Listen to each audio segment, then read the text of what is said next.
Di video kali ini teman-teman, ini saya mau sedikit sharing ya. Jika kalian itu mungkin baru saja membeli perangkat Starlink ya. Nah, ini Starlink saya ini sudah online dan ini sudah terhubung ke satelit ya. Nah, jadi di sini ada namanya obstruction ya. Nah, ini obstruction.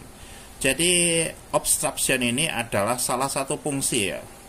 Ini adalah salah satu fitur agar pengguna Starlink ya. Nah, jadi bagi kita-kita ini yang menggunakan Starlink itu tahu kalau si Starlink ini di perangkatnya itu atau di receivernya atau di parabola Starlink itu ada atau tidaknya penghalang ya. Nah, jadi kalau kita mau lihat ada penghalang atau tidak, nah di sini nantinya ada merah ya. Ini kan ada merah kecil satu ya. Nah, itu ada penghalang ya. Nah, apakah ini berpengaruh atau tidak? Sama sekali tidak ya teman-teman. Nah, karena satelit Starlink itu kan banyak ya, ada lebih kurang 5.000 satelit yang aktif ya.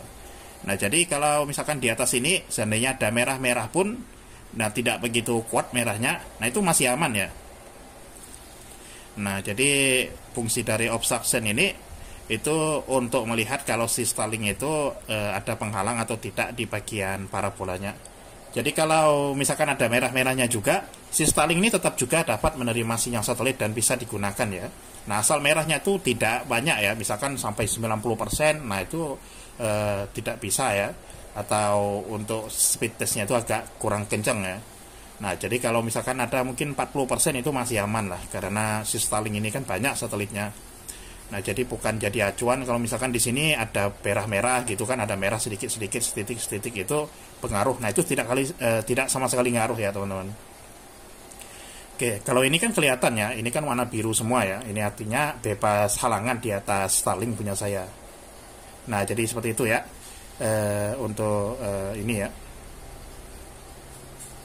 Untuk melihat penghalang atau tidak di Starlink ya dengan menggunakan obstruction.